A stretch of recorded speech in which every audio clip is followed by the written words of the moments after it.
చైనాకు north west భాగంలో షీజియాంగ్ province ఉంటుంది. ఇది ఒక అటానమస్ రీజియన్. ఈ ప్రాంతంలో దాదాపు 40 ఎథ్నిక్ గ్రూప్స్ కలిసి జీవిస్తున్నాయి. ఈ ప్రాంతం అటానమస్ అయినప్పటికీ వీళ్ళ పరిస్థితి టిబెట్లా మారింది. ఎందుకంటే కమ్యూనిస్ట్ పార్టీ ఆఫ్ చైనా ఈ ప్రాంతం మొత్తం పైన అజమాయిషి చలాయిస్తుంది, వీళ్ళందరినీ కంట్రోల్ చేస్తుంది. ఈ షీజియాంగ్ ప్రావిన్స్లో 2 major and big ethnic groups ఉన్నాయి. అవే ఒకటి ఉయిగుర్ ముస్లిమ్స్, రెండవది హాన్ చైనీస్. వీళ్ళతో పాటు ఈ ప్రాంతంలో మంగోలియన్స్, ఖాల్కా, కజాక్స్, ఉజ్బెక్స్ అండ్ కొంతమంది రష్యన్లు కూడా ఉంటారు. అయితే ఈ వీడియోలో మనం స్పెసిఫికల్లీ ఉయిగుర్ ముస్లిమ్స్ గురించి మాట్లాడబోతున్నాం. చైనా ప్రభుత్వం ఈ ప్రాంతంలో ఎటువంటి మీడియాను అలో చేయదు. ఇక్కడ ఇంటర్నెట్, సర్వేలియన్స్ అన్నీ చైనా మిలిటరీ ఆధీనంలో ఉంటాయి. ఇక్కడ జరిగే ప్రతి విషయాన్ని చైనా మిలిటరీ కంట్రోల్ చేస్తుంది.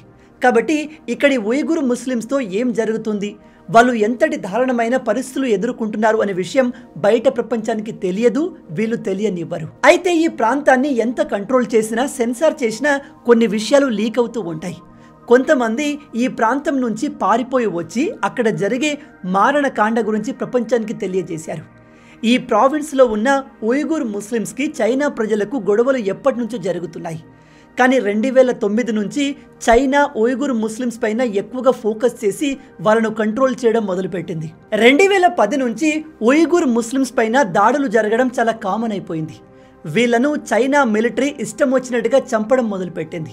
మీరు చెప్తే ఆశ్చర్యపోతారు, 2012లో united nation human right council reveal చేసిన రిపోర్ట్ ప్రకారం చైనా దాదాపు 10 లక్షల మంది ఉయిగుర్ ముస్లిమ్స్ని డిటెన్షన్ సెంటర్లో పెట్టి బంధించేసింది.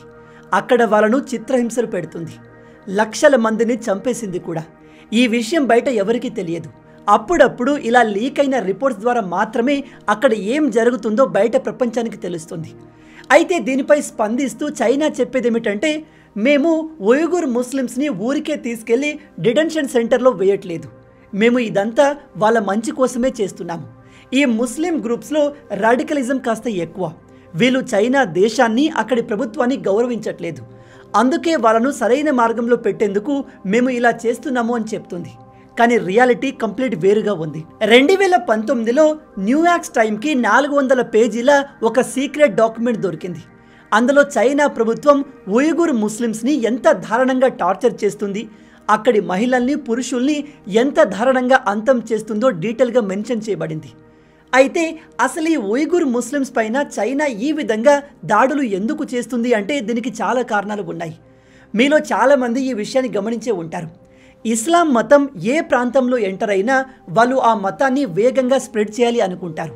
స్టార్టింగ్లో వీళ్ళు అణిగిమణిగి నార్మల్గా ఉంటారు. కానీ మెల్లగా వాళ్ళ పాపులేషన్ పెరిగేసరికి పవర్ఫుల్గా మారి వాళ్ళకు తగ్గట్టుగా గవర్నమెంట్ని, రూల్స్ని క్రియేట్ చేసుకుంటారు. అయితే ఈ విషయం చైనా కమ్యూనిస్ట్ గవర్నమెంట్కి బాగా తెలుసు.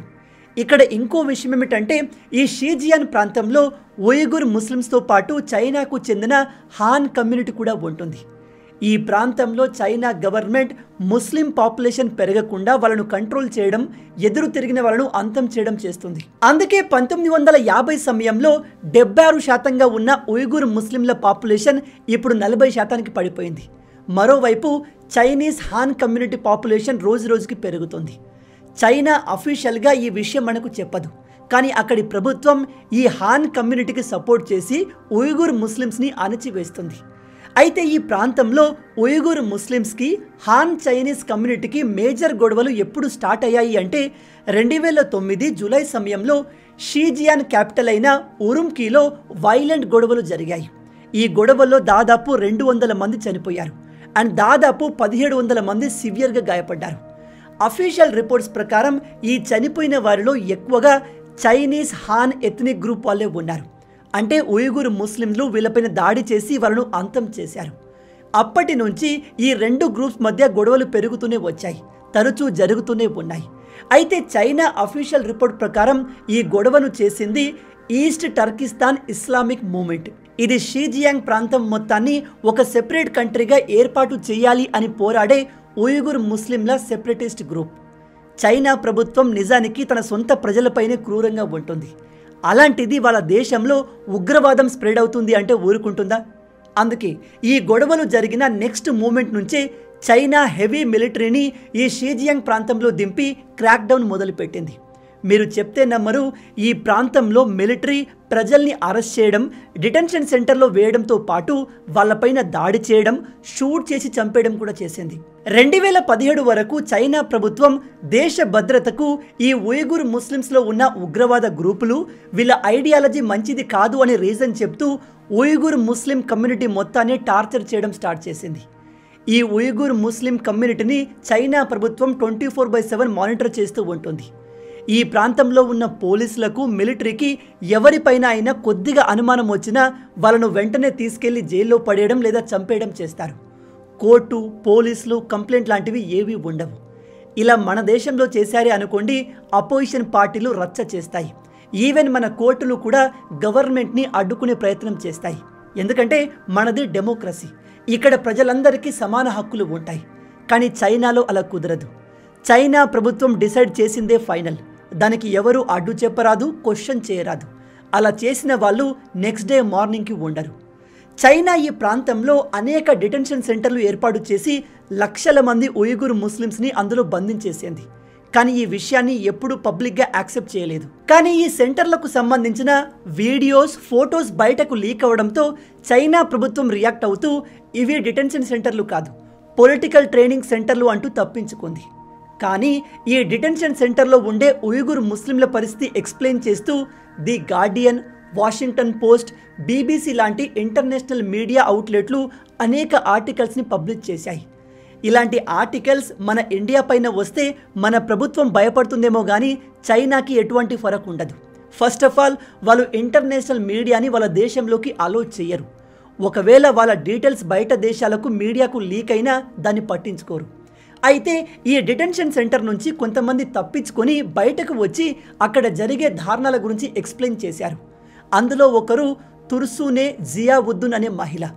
ఈమె చెప్పేది ఏమిటంటే అక్కడ కోవిడ్ ఉన్నా లేకపోయినా డిటెన్షన్ సెంటర్లో ప్రతి ఒక్కరూ ఆల్వేస్ మాస్క్ వేసుకొని ఉండాలి, ఒకరి ముఖాలు ఇంకొకరు చూడకూడదు. అలాగే అందులో ఉండే చైనీస్ ఆఫీసర్లు అక్కడ బందీలుగా ఉన్న మహిళలపైన దారుణమైన అకృత్యాలు చేసేవారు. ఇష్టం వచ్చినట్టుగా మహిళల్ని లాక్కెళ్ళి అత్యాచారం చేసేవారు. మహిళలకు పిల్లలు పుట్టకుండా బలవంతంగా ఆపరేషన్ చేయించేవారు. మగవారికి కూడా పిల్లలు పుట్టకుండా చేసేవారు. న్యూయార్క్ టైమ్ రిపోర్ట్ ప్రకారం ఇదంతా చేయిస్తుంది చైనా అధ్యక్షుడైన షీ జిన్పింగే. 2014 సమయంలో ఈ షీ జిన్పింగ్ ఈ షింజియాన్ ప్రాంతాన్ని విజిట్ చేశాడు.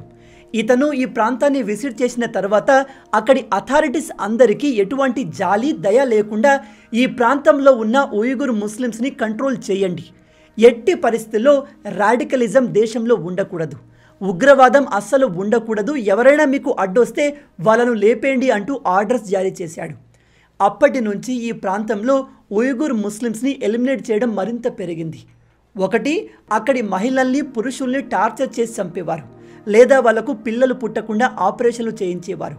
ఈ ప్రాసెస్ని చైనా 2014 నుంచి భారీ లెవెల్లో చేయడం మొదలుపెట్టింది. ఇలాంటి రిపోర్ట్స్ ఎన్ని లీక్ అయినా, ఇంటర్నేషనల్గా ఉన్న పెద్ద పెద్ద న్యూస్ ఛానల్స్ ఈ విషయాన్ని ఎంత ఎక్స్పోజ్ చేసినా చైనా చెప్పేది ఒకటే, ఇదంతా అబద్ధం, మా పైన ఇంటర్నేషనల్ మీడియా కుట్ర చేస్తుంది, మేము ఎవరిని ఏమీ అనట్లేదు, ఎస్పెషల్లీ ఉయిగుర్ ముస్లిమ్స్ పైన మేము ఎటువంటి అఘాయిత్యాలు చేయట్లేదు.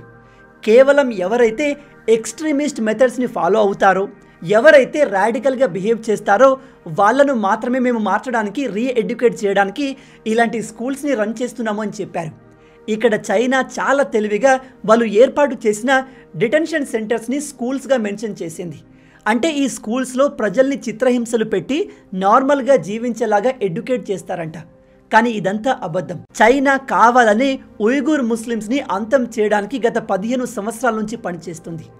చైనా ఇంత చేస్తుంటే మరి ఇంటర్నేషనల్ కమ్యూనిటీ ఏం చేస్తుంది? United nation, human right commission ఏం చేస్తుంది అని మీకు డౌట్ రావచ్చు. ప్రజెంట్ చైనా ఎంత పవర్ఫుల్గా మారింది అంటే చైనాని ఎవరు కూడా వేలెత్తి చూపే ధైర్యం చెయ్యరు.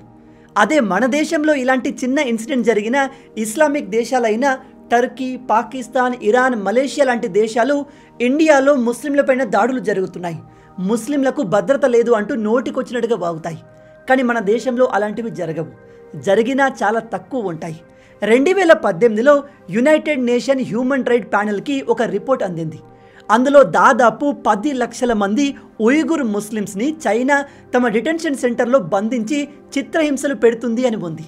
ఆ తర్వాత వరల్డ్ వైడ్గా ఉన్న కొంతమంది ఎక్స్పర్ట్లు ఈ విషయం పైన ఇన్వెస్టిగేట్ చేసి కన్ఫర్మ్ చేసింది ఏమిటంటే కేవలం 10 లక్షల మందిని కాదు, దాదాపు 20 లక్షల మంది ముస్లిమ్స్ని చైనా ఈ డిటెన్షన్ సెంటర్లో పెట్టి ఎలిమినేట్ చేసే ప్రయత్నం చేస్తుంది. ఇక ఈ ఉయిగుర్ ముస్లిం టాపిక్ పైన మన ఇండియా స్టాన్స్ ఏమిటంటే ఇప్పటి వరకు ఇండియా అఫీషియల్గా ఈ ఉయిగుర్ ముస్లిమ్స్ పైన జరిగే అరాచకాల గురించి మాట్లాడలేదు. మనం ఎప్పుడు కూడా చైనాను ఈ విషయంలో ఖండించలేదు. ఇక కన్క్లూజన్ ఏమిటంటే ప్రపంచం ఏమనుకున్నా పర్లేదు, చైనా మాత్రం వాళ్ళు చేయాలి అనుకున్నది చేస్తారు. చైనా ముస్లిం కల్చర్ని ఒక ఫారెన్ కల్చర్లా చూస్తుంది. అండ్ ఈ ఉయిగుర్ ముస్లింలు చైనా కల్చర్లో మెర్జ్ కాలేకపోతున్నారు. అందుకే చైనా మనలాగా డెమోక్రసీ కాదు కాబట్టి అక్కడి ప్రభుత్వం వీళ్లకు రెండు ఆప్షన్స్ ఇస్తుంది. ఒకటి, తమ ఇస్లామిక్ కల్చర్ని వదిలేసి చైనా కల్చర్కి అడాప్ట్ అవ్వాలి, లేదా చైనా ఆర్మీ వీళ్ళను అడాప్ట్ అయ్యేలాగా చేస్తుంది. అయినా వీళ్ళు వినకపోతే వీళ్ళను ఎలిమినేట్ చేసేస్తారు. చైనా ఈ పనిని ఎన్నో సంవత్సరాల నుంచి చేస్తుంది. చైనా షీజియాంగ్ ప్రాంతంలో ఉండే అనేక మసీదులను కూడా కూల్చేసింది. ఎందుకంటే చైనా ప్రకారం ఇలా పైన డోమ్స్ ఉండే మసీదులు అక్కడ ఉండకూడదు, అది వాళ్ళ కల్చర్ కాదు. కొన్ని ప్రాంతాల్లో అక్కడి ప్రజలు మసీదు కూల్చడానికి ఒప్పుకోకపోతే చైనా ప్రభుత్వం బలవంతంగా వాటిని కూల్చేసి వాటి ప్లేసెస్లో బాత్రూమ్స్ని కట్టింది, వాష్రూమ్స్ని కట్టింది. ఇలా చేసి చైనా ప్రభుత్వం తమ దేశ సెక్యూరిటీ కల్చర్ విషయంలో వాళ్ళు ఎంత స్ట్రిక్ట్గా ఉంటారో ప్రపంచానికి తెలియజేశారు. ఎస్పెషల్లీ ఉయిగుర్ ముస్లింలకు అర్థమయ్యేలా చెప్పారు. ఇక్కడ ఇంట్రెస్టింగ్ విషయం ఏమిటంటే చైనా ఒక ముస్లిం కమ్యూనిటీని టార్గెట్ చేసి ఇంత దారుణంగా చిత్రహింసలు పెడుతున్న OIC, organisation of Islamic cooperation countries ఏవి కూడా చైనాని క్వశ్చన్ చేయట్లేదు. Pakistan, Iraq, Iran, UAE, Singapore లాంటి ఇస్లామిక్ దేశాలు చైనాని క్వశ్చన్ చేసే ధైర్యాన్ని చేయలేకపోతున్నాయి. ఎందుకో తెలుసా? ప్రజెంట్ చైనా అమెరికా తర్వాత ఒక సూపర్ పవర్గా మారింది. వీళ్లకు అగెన్స్ట్గా మాట్లాడితే ఈ దేశాల పరిస్థితి ఏమవుతుందో వాళ్ళకు బాగా తెలుసు. అందుకే ప్రపంచంలో ఏ మూలన ముస్లింలకు ఏమైనా అయితే పెద్దగా గొంతు చించుకొని అరిచే ఈ దేశాలు చైనా విషయంలో మాత్రం నోరు మూసుకొని కూర్చున్నాయి. అందుకే మన వైపు ఎవడూ వేలెత్తకుండా ఉండాలి అంటే మనం పవర్ఫుల్గా మారాలి. పవర్ఫుల్ పొజిషన్లో ఉన్న వాళ్ళు మిస్టేక్ చేసినా ఇతరులకు అవి కనిపించవు.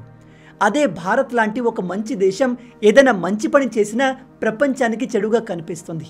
మన దేశంలో ప్రజలకు, ఎస్పెషల్లీ ముస్లిం ప్రజలకు ఉన్న ఫ్రీడమ్ ప్రపంచంలో ఏ దేశంలో ఉండదు. అయినప్పటికీ మన దేశంలో ఇస్లామోఫోబియా ఉంది అంటూ ప్రచారం చేస్తారు, ఇండియాను బ్లేమ్ చేస్తారు.